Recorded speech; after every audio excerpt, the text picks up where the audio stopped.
เอาความหลายใจความหลายใจไปใช้ที่อื่นเก็บเอาคำหักคืนถ้ามีคนอื่นร่วมใช้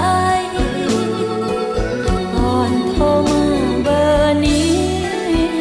ช่วยนับดูคนในใจอย่าตัวให้หักเด้อ